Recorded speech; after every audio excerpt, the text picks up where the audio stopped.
Welcome to Samfundstanker.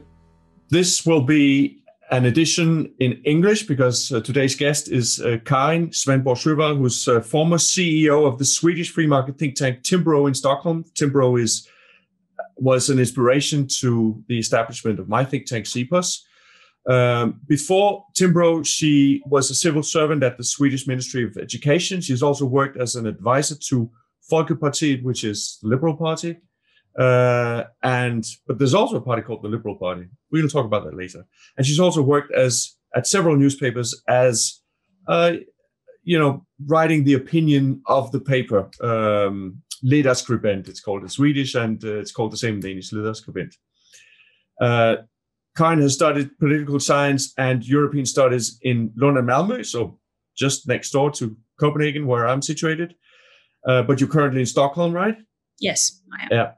And she is the author of the book Kentucky Fried Children, great title, published in 2011. Maybe we'll get some time to talk a little bit about that.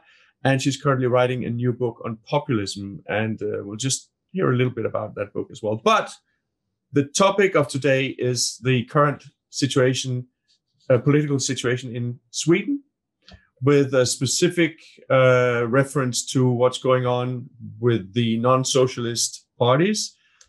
Apparently, they've found together with the Sweden Democrats with a common proposal for a new immigration policy. We'll talk a little bit about that. We'll talk about the political situation in Sweden, and you are also a keen observer of Denmark, so we'll be comparing what's going on in Sweden to what's going on in Denmark. There is a crisis, I think it's fair to say, of the non-socialist movement parties in Denmark. The liberals and conservative parties are finding it very hard to navigate in the current political situation. And maybe we can share some ideas on what's going on in Sweden and Denmark and what we can learn from each other on that. So, Karin, welcome to Samfundstanker. Thanks a lot for joining me, and I'm looking forward to this discussion. So what's going on in Sweden with this new immigration policy? Well, it's rather messy. I think for most people who look at it from the outside, it's quite hard to understand what's really going on. In essence, I think you need to take a step back and look at sort of why this is happening right now. I mean, after 2015 and the refugee crisis, there was a new legislation put in place, but that wasn't a permanent legislation. It was just a temporary one that had to do with this basic panic within the establishment that they felt that they had to shut the borders because we accepted 162,000 people in a very short period of time. But wait a minute, all legislation is temporary except constitutions. Yeah, but this one. So what does it mean? Did it have a sunset clause? Yes, it did. Oh, right. Okay. And it's about to expire. So that was one of the reasons why, I mean, they've been bickering about, what this legislation should be looking like. I mean, more long term for about 6 years at this point. But now it really came to sort of an acute situation where they knew that if they couldn't agree on something, then you would go back to the legislation that we had beforehand, which was much more open borders. So one of the big changes, for instance, is that they say that before the ground rule was that you gained permanent residency almost immediately after you had arrived to Sweden, more or less. And that, of course, was a huge pull factor for people during the refugee crisis, that the prospects of you being able to stay long term was much better in Sweden than elsewhere. So they changed that. So that's been one big part of the puzzle. And all the refugees were walking through Denmark, and basically the Danish government and authorities was showing them the way to Sweden. Yeah, in many ways. You sure did. And it was a very typical Swedish situation, that up till a particular point, everybody was in agreement that this wasn't a problem, that we had, it was sort of a historical task for us to be welcoming and to help out people in desperate need. And then within a week or so, when there started to be sort of signals across the country that the municipalities couldn't really deal with this, it shifted. So you had a famous press conference where the Green Party, which is in a coalition government with the Social Democrats, who are extremely open borders and that's a big part of their political DNA. Their party leader was crying when she said that, okay, so we have to temporarily stem the flow of people coming in. And now at this point, they're still in government with the Social Democrats, and the Social Democrats have decided that they can't be open borders anymore. There is just no political support for this, and they're losing voters, especially to the Sweden Democrats. But the Green Party remains where they were before the refugee crisis. So there's a lot of internal tension here. Right. But I mean, this is you currently have a social democratic government. So this, it in many ways is their problem. I mean, it's not the opposition that is legislating. But this is the opposition putting forward a proposal for new legislation. Yes. And also the opposition doesn't need to get, put forward something together collectively. Each individual party could just have their own points of view and then go to negotiations and come up with something. Well, this is where it gets tricky, because, the government almost fell because of the internal tensions. And they said that, okay, we have to have a migration policy that actually has support with, a broad support in the parliamentary system. We can't have these shifts often about. It ended up with the Social Democrats finding a compromise with the Greens that were more generous than what they like to communicate publicly. And of course, opposition was very upset about this. So the parliamentary committee that tried to find a compromise, that broke as well, because they just couldn't agree on where to stand. So at the end of the day, what's happened is that the government has put forward a proposal for a legislation which is stricter than before, 2015, but still quite generous given what the debate looks like. And the opposition party said that, okay, you don't have a majority. Actually, it's a funny feature in itself that we have a government that actually doesn't have a majority. That's not funny from a Danish perspective. Well, from a Swedish perspective, this is a rather odd setup. So the government rests on the support of the Center Party and the other Liberal Party, but that other Liberal Party has now switched, and they said that we're not going to support the Social Democrats passed basically this fall. So they've ended up in together with the other opposition parties, and that's what happened last Sunday. That was considered to be historical, that they actually ended up in sort of a coalition on this topic together with the Sweden Democrats, which are the sworn enemies of the Liberals, and they said that we need to be more strict about this. So the Liberals were supporting the Social Democratic government. They were part of the coalition that meant that this government could exist, basically. They weren't in government, but they were supporting the government. And so it was the Liberals who did that, and also the Center Party. Yes, which is also a Liberal Party. So we've got two to make it even more complicated. But now we have two Liberal parties on each side, basically, of the bloc. And the sort of the twist here, the funny twist about this whole thing is that now that one of the Liberal parties have joined the opposition to get a more strict version of migration than what the government has proposed, it's probably still going to fall because the other Liberal Party and the Social Democrats have now actually taken a step back from the first agreement to be more generous than what they said was correct. So now they're going to vote against some of these restrictions that are proposed that they previously supported. So in all likelihood, the opposition, which really should have a firm majority, including the Sweden Democrats, are probably not going to get the restrictions that they need. You need to explain that a little bit more. So which party is not going to vote for this? Well, the Liberal Party that still will act as a supporting party to the current government. Yes. They were part of a fairly broad agreement where they said that you needed to have restrictions, most importantly about the permanent residency, that this should be temporary instead, and also in trying to basically just fill up some of the holes, the ventilation holes that could be used to make exemptions, especially for, to what extent that you had to be able to support family if you wanted to bring them into Sweden. And those restrictions, they're now saying that, well, if the Sweden Democrats wants this, then we're not going to support it. I thought that what happened last Sunday was that we had finally sort of reached an end to that kind of political play, but it seems that we're not quite there yet.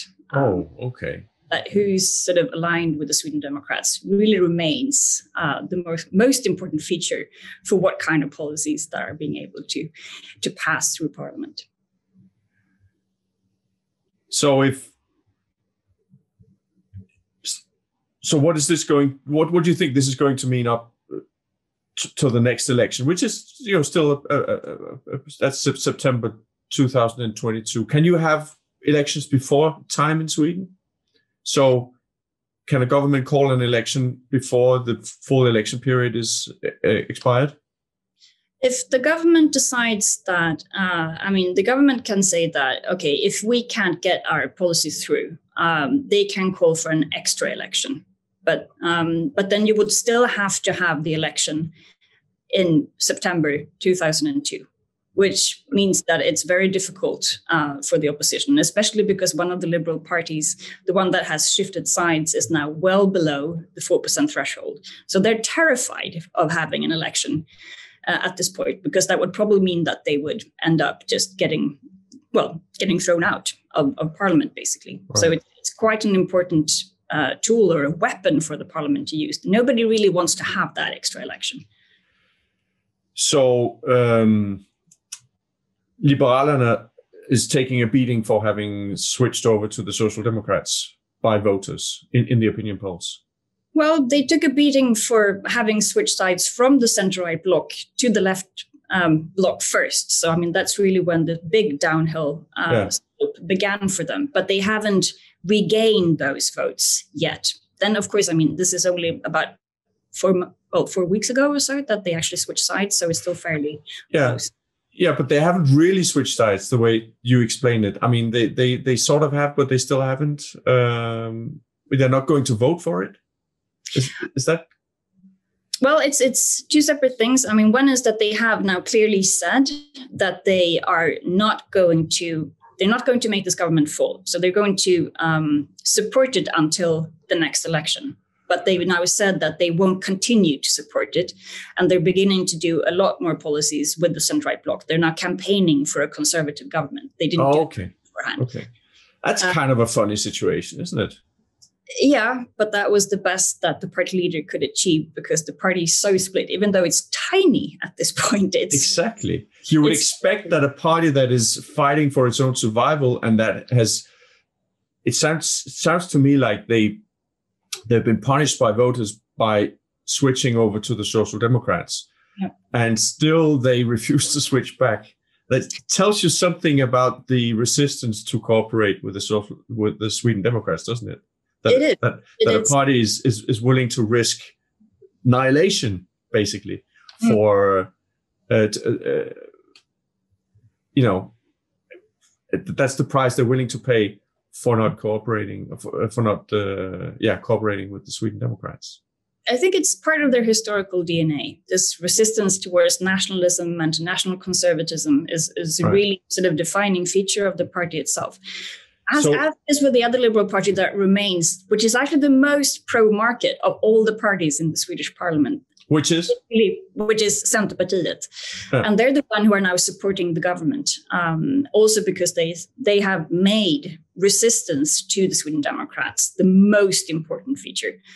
And in opposition to the other Liberal Party, they're actually gaining from that. So, their voters like it, whereas the voters of the Liberal Party have not been happy about this shift to the left. So if you were to compare Liberalerne to a Danish party, which one would you compare it to? Which one is the most similar? I know this is hard to do, but just to get listeners an idea of what's going on. Perhaps. Radikale, I thought as much. Yeah. Okay. And Centerpartiet, who would you compare them to?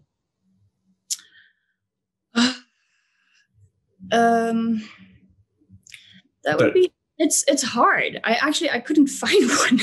Okay. I think in terms of economic policies, it would probably be the Conservatives, but they're nothing like the Conservatives in any other aspect. If you sort of look into it in terms of the cultural war instead of the materialist left-right divide, I think that's become more important to them of being progressives and being anti-nationalist has become more important to them and to some other voters than having low taxes or privatizing welfare. Or So they sound like two parties that are in some ways similar to Radikale Venstre in the sort of culture war context. Yeah. And both those two sort of borgerly non-socialist parties have shifted at the last election in 2018 over to the Social Democrats. They're still supporting that government, but the Liberalerne has announced that they're switching sides now back to the non-socialist coalition for the next election in 2022, and they're also starting to develop policies together with the parties on immigration, for instance. Exactly. So that's sort of summing up the situation. Yeah. Okay. That's kind of interesting. So do you think there's going to be a non-socialist bloc, including the Sweden Democrats, going forward to the next election? Well, I think there is a bloc forming on particular policies, and it's definitely a bloc forming in the sense that they're teaming up to kick the Social Democrats and the Greens out of Parliament. To have a switch of power. Out of government, not out of Parliament, presumably. No, out of power, exactly. No, unfortunately, we're not there yet. But Karin, that would mean that they would accept the Sweden Democrats as a supporting party for the government. Yes, that's. And Liberalerne would accept that as well. Yes. And of course, everything can happen. But if you just look at the polls right now, it wouldn't be possible for a non-socialist bloc to get into government unless they do have the active support of the Sweden Democrats. But that has been the situation before, and still they. That's why we have the current Social Democrat government. That they weren't willing to do that at that time. Yeah, they weren't willing to form a government relying on the Sweden Democrats after the last election, but they will be after the next. They will be. Now they're beginning to discuss to what extent that they will have to cooperate. If they, do they have to propose a budget together? Nobody thinks that the Sweden Democrats will end up in government. If there is a new non-socialist government, they will be a supporting party. But then the question is how much they will, how much that will cost the Conservative Party, what kind of concessions you see. So, it's not strange that all the topics have been about migration, because if they were able to solve that, I think that would be quite helpful to the bloc in its entirety, because that's been the most controversial aspect. But it's been a really long and difficult process, because the Sweden Democrats have been a pariah party since 2006. They're still considered to be extremists, Nazis, even not in all corners. But big. What do you think? I don't think they're Nazis. I think they're a right-wing populist party still. I can't say that I trust them. Their economic policies are nuts to a great extent. They still have scandals erupting basically every week, where they have representatives saying the weirdest things. Like what? Well, overtly racist things. Even by Danish standards. Yeah, okay. Stuff about Muslims and anti-Semitic remarks that I find quite very offensive, I have to say. But it's quite clear to me also that they're on a journey. And I think to a lot of conservative voters, they're really not a pariah party anymore. They are professional. They're much more professional at this point, since they're so big. They're up to 20% in most of the polls, which means that they're recruiting more competent people. And they're very, I think they've been extremely patient. I mean, they've been working for 20 years to get to this point where they're being accepted. And they know that they have to be very, very careful because it's still a really sensitive question for the Conservatives. But they're professional, they work for 20 years, but still they have the crazies in the party. When the Danish People's Party was formed, they kicked out anyone who said something strange, weird, racist, whatever. They kicked them out immediately. Yep. Why haven't the Sweden Democrats done the same thing? Why do they still have people like that in the party? Well, they do. I mean, they have a very aggressive stance towards that. I mean, they have a zero tolerance policy. So people are being kicked out all the time. But nevertheless, I think one of the reasons is that they've grown so fast. So it's been difficult for them to just get, to fill up the positions that they receive with people who are not cases. Also, of course, because there's been such a social stigma around this party in itself, that means that they've had less of a talent pool to sort of dip into to fill out those positions. Yes. I see what you mean. Also, with basically most of these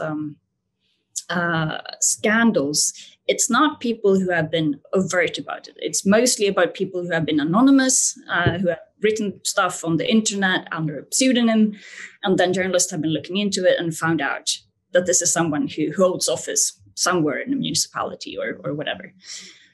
So when that is found out, the person is kicked out of the party, even if they are elected officials? Yes, most of the time, not 100%, but mostly they are. But it's a very tight core of people at the top of the Sweden Democrats who have been around for a really long time. And of course, I mean, they know a lot of people. They have a lot of personal relationship with people. And there is a very strong sense, I think, of solidarity as well, that you, from a psychological point of view, can understand. Because, I mean, people have lost their jobs for even going near this party. Again, when I say there's a social stigma, I mean, it's huge.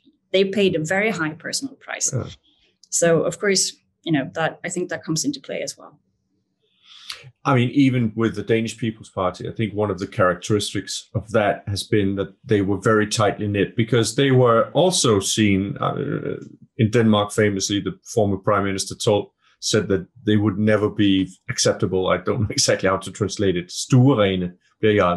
So stuerene, that's a dog that doesn't piss and shit on the carpet.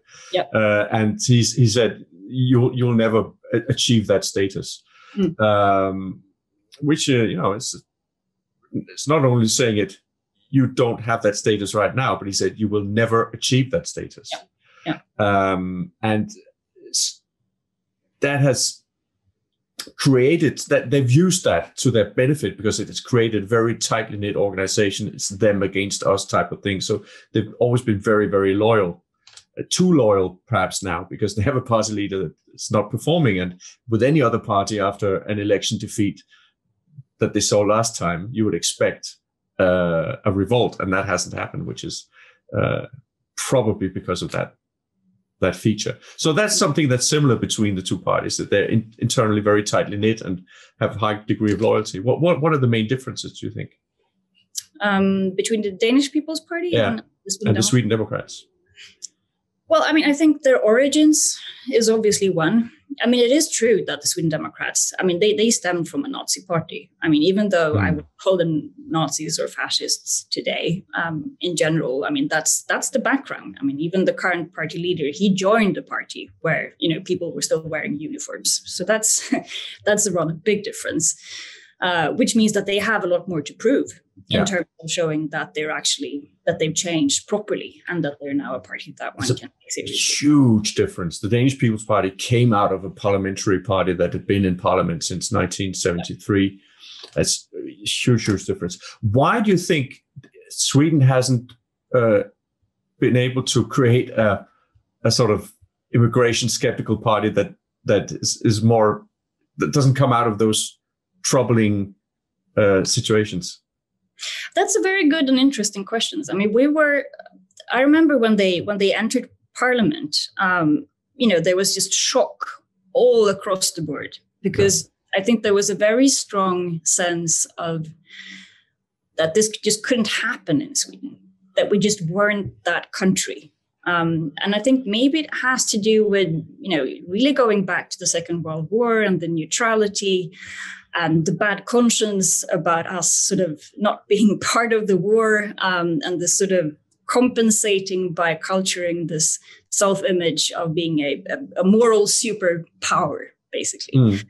That means that just couldn't happen. If you look to the polls, I mean, Swedes have been in favor of less immigration for decades.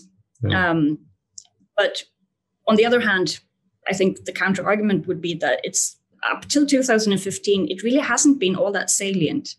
I mean, people have wanted less immigration, but they haven't cared all that much. I mean, it's been completely different issues that have determined whether you vote right or left. I mean, it's been extremely materialist for this while.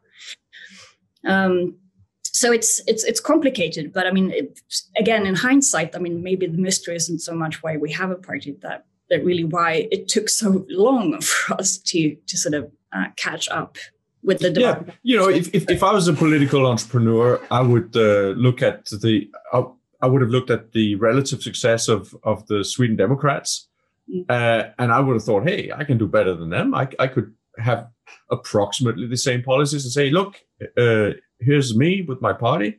I want to be strict on immigration, and I'm not a former Nazi. And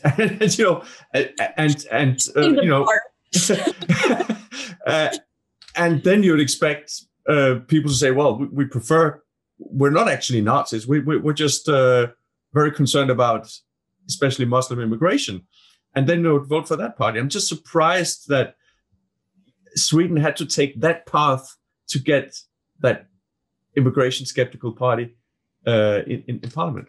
Well, I mean, in all honesty, I mean, we did have another attempt before the Sweden Democrats, Ny Demokrati, and they also surfaced after the refugee crisis, after the Balkan Wars. So in 1991, they entered. So it's not entirely true that the Sweden Democrats were the first, but they were clowns. And again, under any other circumstances, they would not have a chance to get into parliament. But I think, I mean, just sort of, shocks of that kind creates room for things to happen, even in a political system like the Swedish one, which is really not very dynamic. I mean, we just added party to party and nobody ever sort of falls out. That might change now. But it's been remarkably stable. And I also think that, I mean, I think up till, again, 2006, when the Conservative Party, Moderaterna, got a party leader in Fredrik Reinfeldt, who was very open borders, there had been a general consensus between the Social Democrats and the Conservatives that they were not anti-immigration, but they were fairly strict. That changed with him. And of course, that also created a room to the right of the Conservative Party that hadn't really been there before. So I think that's also a factor. So Reinfeldt was more open borders than former chairman of Moderaterna and pulled his party in a more open border direction? He did. I mean, I didn't know that. Okay, interesting. He also made an agreement with the Green Party on migration in particular. So it was both in terms of the kind of labor migration that any country would want, in terms of, well, not just high skilled, but also low skilled people that were needed in different parts of on the market. But they also made a very, very broad agreement in terms of being more accepting to asylum seekers. And that did have an impact, of course, on immigration that I think helped fuel the support for the Sweden Democrats. What is the power situation right now in the polls? I mean, if you look at the last election, the Liberals are a relatively small party. The Liberalerna with 5.5%. Moderaterna is around 20%, and the Sweden Democrats are now at the same level. Is Sweden Democrats approaching being the largest party in the group of non-socialist parties now, or is Moderaterna gaining strength?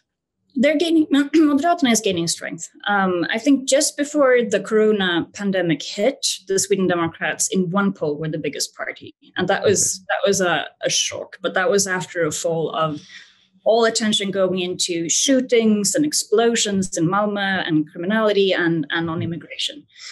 Now I think it's shifted quite a lot. Now the Conservative Party is bigger than the Sweden Democrats with quite a margin. I think in the latest poll I saw, those Conservatives were up to 23%, and the Sweden Democrats down to about 18%, which is. But we'll see what happens, because I think, this pandemic has changed in Sweden as in Denmark. It has changed a lot of things, and we'll see how long-standing these effects will be. Yeah. What has the pandemic changed in Sweden, in your opinion? Is Löfven and his government, do they stand as strongly in Sweden as Mette Frederiksen does in Denmark? Not as strong. I think that's an interesting difference, really, between the sort of the center-right bloc and the left-wing bloc in Denmark and Sweden, is that in a way, the problems that you see with the center-right bloc in Denmark really doesn't have the counterpart that you have in Denmark, because you have a rather formidable enemy in Mette Frederiksen. You can't really say that about Stefan Löfven. Okay. This is a weak government that has no political idea. They were really down in the polls until the coronavirus hit. They've been strengthened by this crisis, as I think most governments have been in Europe, but not to the same extent as Mette Frederiksen. They haven't been able to exploit it to the same extent that she has, which in a way makes the situation on the center-right even more sort of depressing from my point of view, because you would think that the opposition would actually have a much stronger hold of the opinion polls that they do at this point. But people are in general quite pleased with the way that the government has handled this. And it's kind of interesting, because it's completely opposite to the debate in Denmark. In Denmark, everybody's saying, like with immigration, they're saying, oh, look how whenever somebody's like me is criticizing the current government's corona policy, the standard answer is, well, you just want things to be like in Sweden. Look how horrible things went there. So it's very interesting, actually. Journalists report from Sweden that there's a lot of critique and criticism of the Swedish approach to corona. That's not your take? Well, yes and no. Of course, the opposition is critical. They can't be anything else. But if you look in terms of what they said in the beginning of the pandemic, they said that this is not the time, for conflict. This is a time for the nation to come together and to support the prime minister in this tough hour. And then the criticism has sort of, it's raised a higher and higher pitch. But in all honesty, it's not like the opposition party wanted a hard lockdown. Now, when everybody else is opening up, we see some of the parties saying that maybe now we should close down society. Oh. But everybody knows, but you can't do that. People are already fed up with this, and still we got off easier. Right. So yeah, there is some polarization. But again, if you look to the polls, it's really hard to say that people in general would have wished for a completely different handling of the situation than the one that has been. Also, possibly because the government has kept saying that actually they haven't done anything. They've just basically pointed to our expert authorities and said that we've just done whatever they told us to do. So whatever criticism is around is being deflected on people who are not elected and who can't be thrown out of government. Is there a debate in Sweden about how much you're testing? That's one of the things, it's a very silly and simplistic discussion to sort of like say we should have done like Sweden or we shouldn't have done like Sweden. Because every country has done a lot of different things, and some of them have been good and some of them have been bad. You've had problems with keeping corona out of your elderly homes for the elderly, but then so have we in Denmark. But one of the things that I've been, surprised or that's been puzzling me is the little amount of testing you've done in Sweden. Yeah. Has there been a debate about that? Well, a little bit. I think, the Conservative Party in this particular, I have to give them that this has been a criticism that they've been quite, that they were on from the start, and that I find to be one of the most disturbing and most annoying parts of how this government has dealt with it is the fact that we haven't tested enough. at all if we had done that from the start. I think a lot of mystery could have been avoided. And also some of the restrictions might not even have been necessary in the first place had we done that properly. And the other part, of course, that is the vaccine rollout, which has just been a disaster. Oh, I haven't followed that. Okay, interesting. If I get my first shot in 6 weeks, I'm lucky. It's incredibly frustrating. Is that bad? I mean, I'm not close to my first shot, and you're quite a bit younger than I am. Really? So. I mean, I think I think it's slightly less than a third of all Swedes who gotten a first shot by now. I thought you were way before us. I'm not sure. I'm not that interested in the vaccine rollout. Really, I would actually personally prefer to get the disease and not the vaccine. To be honest. Oh, really? I think it will probably give me an immunity that lasts longer. And I'm a healthy person. I don't think it's very unlikely that I would get very sick from the disease. But that's a different discussion. Anyway. So you have Moderaterne, you have Moderaterne, Kristdemokraterne, Liberalerne, and Sverigedemokraterne. And then you have the Liberalerne that have joined that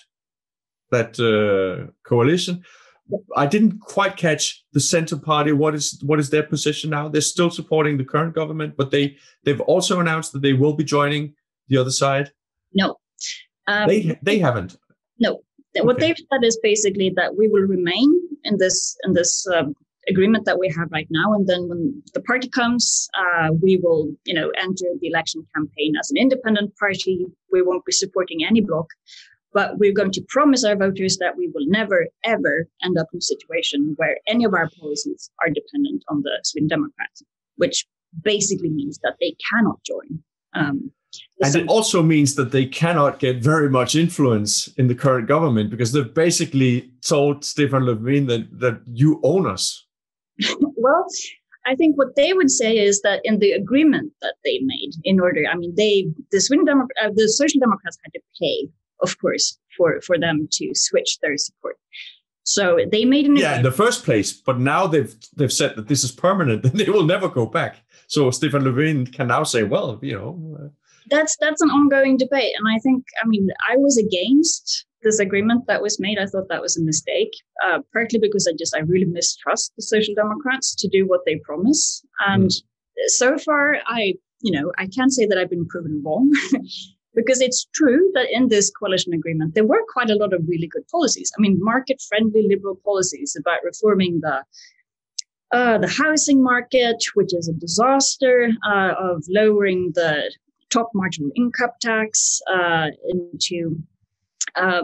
there were a number of things that I really liked. Stuff that would have made me vote for that party, actually, that the Social Democrats hated, but said that, fine, we'll do this if you give us the support. But now, 3 years have passed, and yes, they did lower the top marginal tax rate, but that's pretty much it. We're still waiting for that big tax reform, and we're still waiting for everything that is difficult for the Social Democrats. What about the housing market? Was that liberalized? No, not yet. Still waiting for that as well. Yeah. Oh, wow. And again, it's not a huge reform. It only applies to new housing, houses that are being built at this point, which is just a tiny fraction, of course, of the market itself. The biggest issues that we have with rental controls is on the market that exists, and that won't be touched by the reform that is in this agreement. But this is actually the way we reformed housing back in the 90s, early 90s, introducing a system where renovated and new buildings would be exempt from this very strict rent regulation. You have to be patient for a reform like that, but it has actually meant that by now, 30 years later, we actually do have a situation where a significant proportion of rental housing is not very strictly regulated. So there is, if you can't get a proper reform through, it might be a good way to do it. I was in favor of it, obviously. I'm in favor of any reform that sort of will take us in that particular direction. But I'm not entirely sure that it will ever happen. And B, again, it depends, of course, also on there being new houses built. And we have a very, very low sort of growth of new houses. Is that because of zoning restrictions as well? Yeah, zoning restrictions. I mean, it's almost as bad as you would find in London. It's very, very difficult to prospect for new housing. Okay. So you need to look at that as well. You both need to look at rent control and zoning. Is there proposals for zoning reform as well? Well, I mean, there's a little bit of discussion on it, but again, I mean, nothing major. Okay. That the Centre Party actually they put in some of that in the agreement as well. So, I mean, it's on the table, and that in itself is a victory because it's really been sort of an area of reform that nobody's touched. It's been really third-rate politics. So just the fact that it's being discussed and that there is a promise that something should be made is a huge thing in itself. But again, I'm not entirely confident that it will come through. So, returning to my question, Moderaterne, Kristdemokraterne, Liberalerne, Sverigedemokraterne. Do the opinion polls currently look like they would be able to form a majority? No, it's pretty much a tie. Okay. It's sort of it's up and down, but I don't think that they've been in a majority basically in any poll. But they're close. And of course, and they're relying on this immigration policy initiative to do the trick and pull some voters over, probably. I mean, it's a big part. It's a big part. I think a lot of it also has to do with the way that they're able to frame the migration debate. I mean, they're doing their best to ensure that voters know that the Social Democrats have to rely on the Green Party, because if it's one thing that conservative voters hate, it's the Green Party.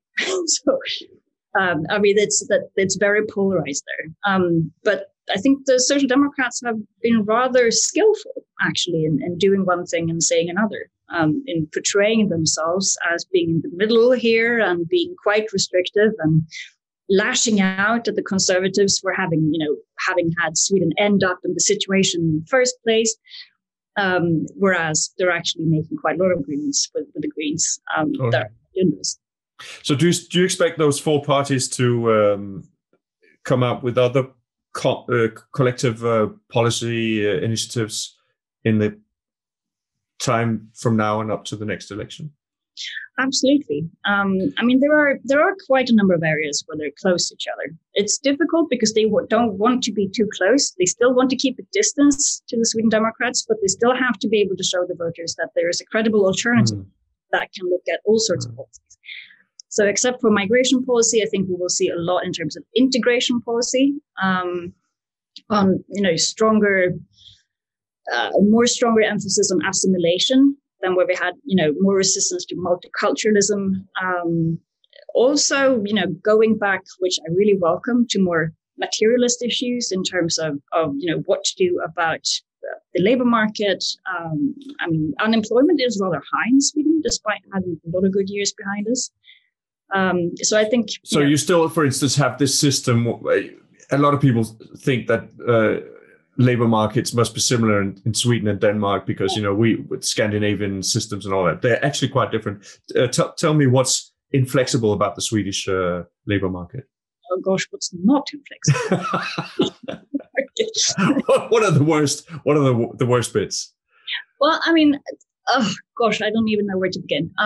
But I think, that was also actually part of the labor market, about the agreement that the Centre Party made with the government. That was one of the difficult parts. And that is the fact that we have a piece of legislation called Lagen om anställningsskydd, which basically says that an employer, it's very, very difficult for an employer to get rid of someone. The labor unions have a very strong hold over this. So there's a rule saying that you can't just pick and choose. If your business ends up in trouble and you need to downscale, you can't just pick and choose whatever employees you find are the really core ones that you need to have. But the general rule is that you have to fire the one that you hired the latest. So the longer you worked at a firm, the stronger your protection is if the firm needs to downsize. Which of course makes no sense whatsoever in a more service-oriented economy. And it makes it, in combination with the fact that our wages are so high, makes employers pretty scared of employing anyone because it's so expensive to get rid of people who just doesn't work or who you can't afford. Yeah. And it's very interesting. I remember it's quite a few years back, but I did see a poll comparing how safe Swedes feel in their job compared to how safe Danes feel in their job. Yep. And Danes feel more secure in their jobs, which doesn't make any sense because a Danish employer could fire anyone like that. So what's going on here? Well, if you're fired in Denmark, it's not very pleasant, but it's very, very likely, except if there's a recession, that you will find another job very quickly for most people, the big majority of people. Whereas in Sweden, especially if you're a recent hire, you have a situation where you can get fired, but it might be very difficult to find a new job. And if you do find a new job, you're the first one to get fired again. Yeah. And that affects young people very, very harshly. And it also creates a more general uncertainty because if you're fired, it's very, very bad. I mean, I think it has changed also the way that we look at work, also sort of in a cultural sense. I think sort of the shame factor of getting fired, since it's so hard. I mean, it's basically you have to have committed a crime normally to be fired, which means that, there's such a stigma involved in that happening. So, on any normal labor market, everybody's aware that there is a dynamic and, sometimes it doesn't work out and then a new jobs comes up and there is a lot less drama to that. Here, there's a lot of drama concerning whether you're employed or unemployed. Yeah. And also, of course, after this pandemic where again, if you're an ethnic Swede, you probably don't have to be all that worried if you lose your job, that you will be able to find a new one if you're educated. But we have 700,000 people now being completely dependent on benefits. And for those groups that are most dependent on the service sector, where it's quite easy to get a job, even if you're not super qualified, these are all the jobs that have disappeared. Right. So I think we have a growing group of people who don't have the skills, who don't have the productivity to get into a labor market, who are just farther away from a regular job than they have been before. And that group is growing fast. And that's a big structural issue. Yeah. So what is structural unemployment in Sweden? I think it gosh, I can't remember now. 8%, something like that? Yeah, something like that. I think it's slightly less, actually. Okay. But it's really very, very different in different groups. Yeah. So again, good point. Good point. Yes, I see what you mean. Obviously, it's sort of hard to. Sorry, I interrupted. I'm just saying that. The average in itself doesn't really say all that much because disparities between the groups are so big. Yeah. Okay. So, do you think those four parties will propose a reform of labor markets? Is that some of the stuff they'll be looking at to bring to voters for the next election? I think the Sweden Democrats might be an issue here, actually. It's because we've had so much focus on migration. Nobody's really looked at their other policies. But just 2 weeks ago, they went out and they said that, well, we're going to be the guarantee that a right-wing government doesn't go too far to the right. And you have to remember that a lot of their voters are blue-collar voters that were previously part of the socialist bloc. So in terms of labor market policies, they're not anti-business by any means, but they're not exactly anti-labor laws either. So I think that's going to be a sort of a mitigating factor, whereas you see, especially with the Conservative Party, Moderaterna, and the Liberal Party, they're quite keen on reform. The Christian Democrats slightly less so. The Sweden Democrats, not so much. So I think in both blocs, there's resistance towards this. And then, of course, you have to remember also that just as in Denmark, it's a collective bargaining system. So politicians can only do as much. Yeah. Mainly, this belongs to the social partners to decide. Well, the Danish People's Party up until 2015 had a position where it was similar to what the Sweden Democrats are describing here, saying, we guarantee that the Liberals don't, reform the welfare state in a sort of more market-friendly direction, further than what voters will feel safe about. But they were also willing to participate whenever the government asked them to some extent. So they participated in several tax reforms. They participated in reforms changing retirement ages, etc., etc. By 2015, they became the biggest party in the non-socialist coalition, and the dynamic changed, and they ended up in a situation where they pretty much stopped anything that looked like a reform that the Liberal Alliance Party wanted, for instance. They were punished quite severely for that. Their voters, they weren't sort of strong liberal or conservative, but they did want a liberal conservative government to function. They wanted them to participate. And they were punished very severely for not participating and being, unconstructive. So I guess the hope for this coalition would be for the Sweden Democrats to take the position of the Danish People's Party before 2015 and not after. Yeah. do you think they've looked to Denmark and taken a lesson from that? I mean, I know that they're looking quite a lot to Denmark now. Well, everybody in Sweden is looking to Denmark now. I think that is so funny that for the past 10 years, I mean, you've been the boogeyman in all the public debates. You've been our evil twin in the South. And that's completely shifted now. Now everybody's saying, well, they're doing it in Denmark, so we can do it as well.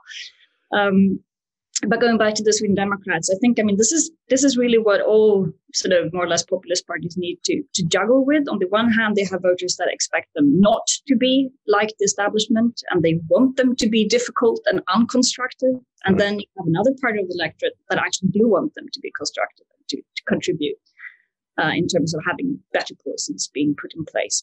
And we don't really know where the Sweden Democrats will end up because they've never been tested before. I mean, that's the big thing about what's happened in just the last few months is that we've finally reached a stage where the Sweden Democrats are going to be tested. And the fact that they actually managed to agree on this migration proposal was a little bit of a surprise to me, because I would think that this would be one policy where their voters would not like for them to be too constructive, where they want them to be difficult. But I think it sends a very strong signal that they want to be part of the game. In some ways, they lost their card, their trump card, where they could say, "Look, we will always want something tighter than anything these other guys can come up with." Yeah.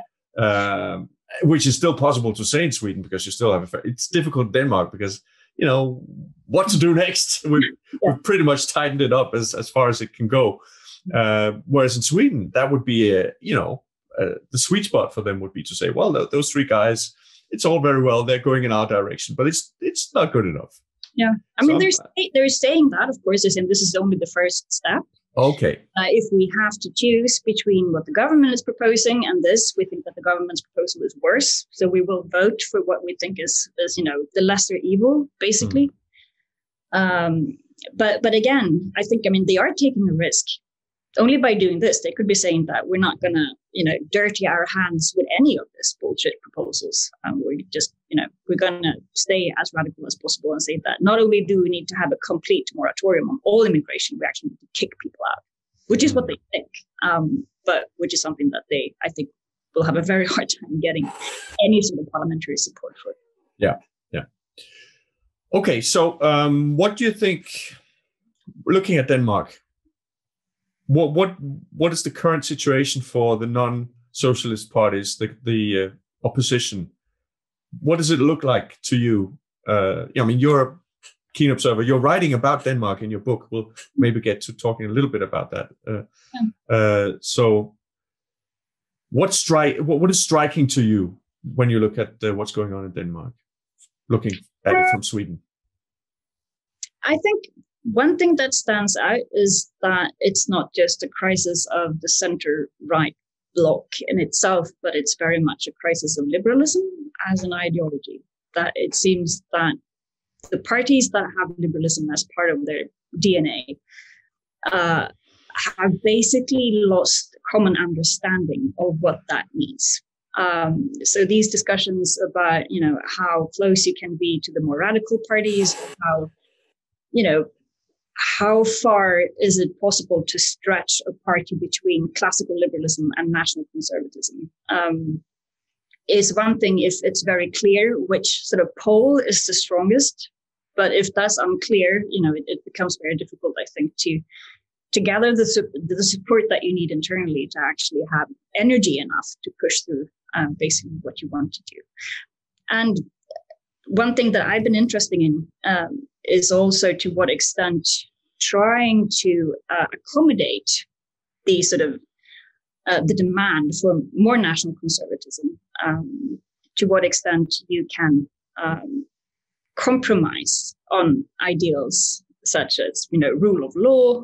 I think the Inger Støjberg process is really interesting in that regard. Whether, what can you do with power? How much do we need to care about international conventions?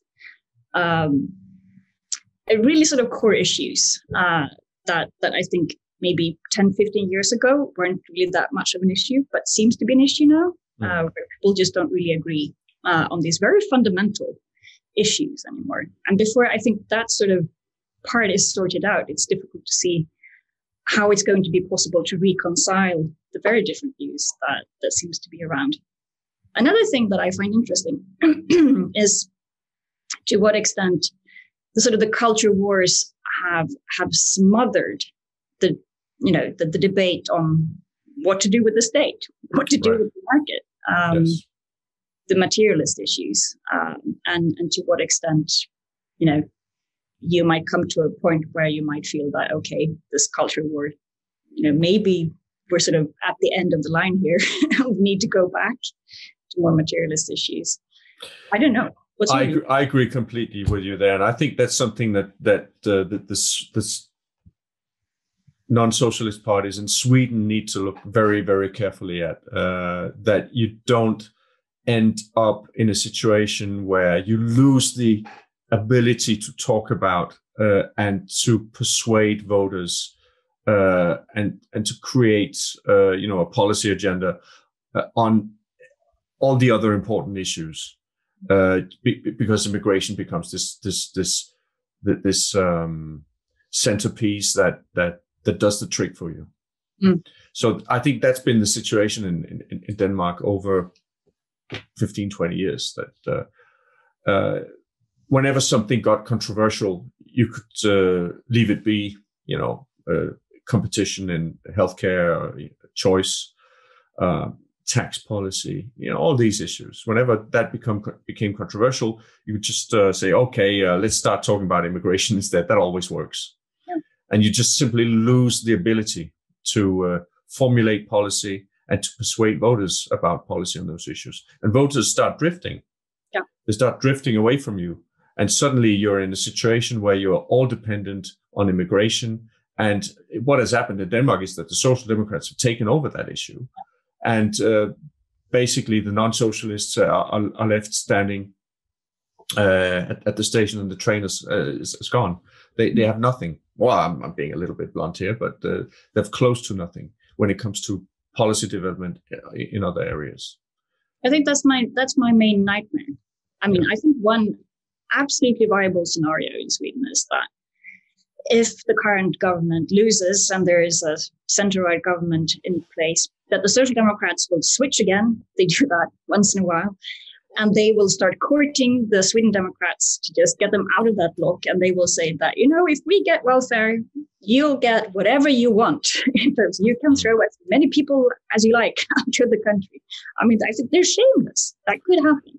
And that you would end up in a situation where the entire sort of political spectrum would just sort of end up in that particular hole. In many ways, it's amazing that it took the Danish Social Democrats 20 years to get there. Because they are a power party. They are willing to do more or less what it takes, whatever it takes, to achieve power. That's their main purpose. Yeah, that's their identity. They should be in government. And but it did take them 20 years. But the Swedish Social Democrats have the Danish experience to look at, so they might do it in a shorter period of time. I don't know. On the other hand, Sweden has been in a position that's very different from the Danish position in terms of public opinion and what is generally acceptable. What's your take on that? How long is it going to take for the Social Democrats in Sweden to get there? I mean, I think it could happen, very quickly. To be honest. I'm pretty alone, I should say, in thinking this, because as it is right now, every time a Social Democrat opens his or her mouth, it's about saying that the Sweden Democrats are Nazis, because they know that this has been the best way to just make the center-right implode. That's been sort of their equivalent of the center-right in Denmark, pulling the immigration card. Yeah, they're doing it, but the other way around. But they will only do that for as long as it works. And when it doesn't work anymore, I think they will do whatever they think will work. And then it seems logical to me that they would try to do that. So that's possible. And again, with the Sweden Democrats, some of them hate the Social Democrats because they have been calling them nasty things for a very long period of time. On the other hand, there is one core issue that they care about. And I think it will, in the long run, be difficult for the party to say that, no, the fact that we dislike the Social Democrats, that's more important than whether we can get more on our core issue. So that could happen.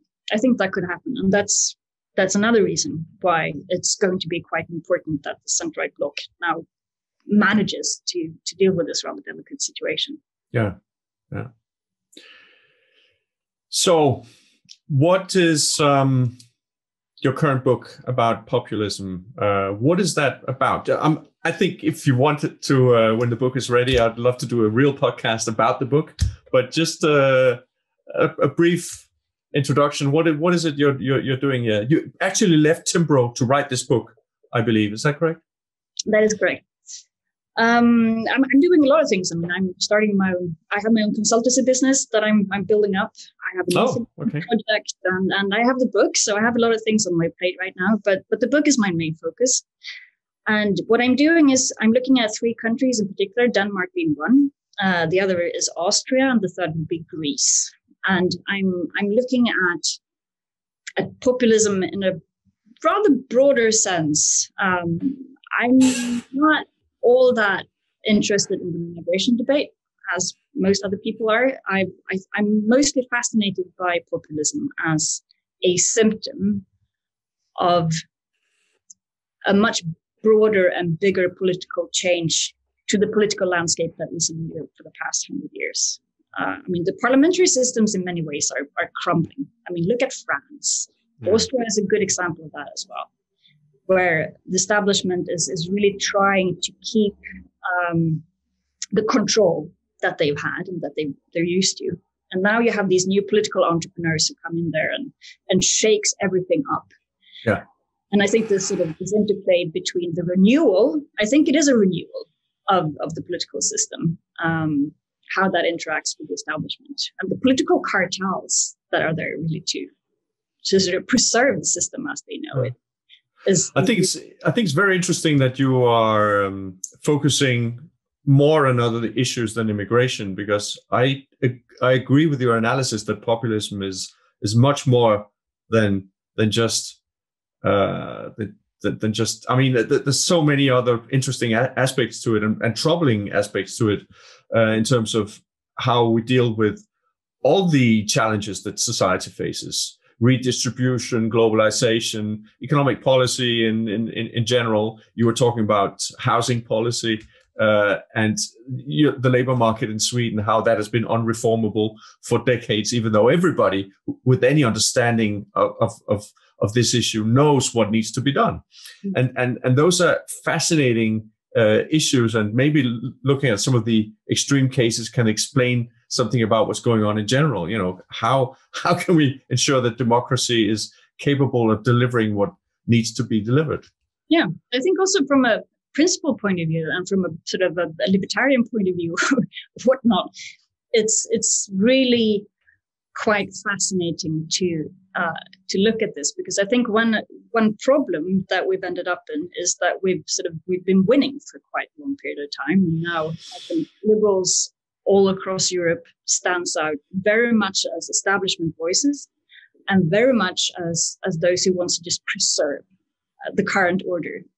And I want to preserve big parts of the current order as well. I'm not saying anything else. But I do think that it's a problem. We've become very, very defensive. And we've ended up in a situation which makes it much more difficult for us, I think, to counter. I mean, some of the very real threats that are in here. I mean, I don't like this majoritarian view. I hate the fact that there are people on the center right who have been, that I've known for decades who've been saying that, well, politics isn't everything and people are not always right and it's important to have a division of power. And we're suddenly saying that, well, if this is what the people wants, this is what the people gets. Big shifts around here. So trying to navigate that landscape, I think is quite important. But then you have to be able to ask some pretty uncomfortable questions to yourself, why we ended up here in the first place. And I find just focusing on migration or racism really doesn't tell very much, I think, of the big story of what changes that might actually be around the corner.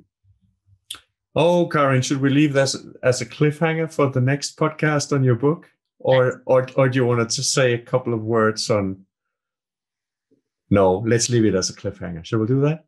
Yes. I'll have all the answers for you next time. Read my book. Yes.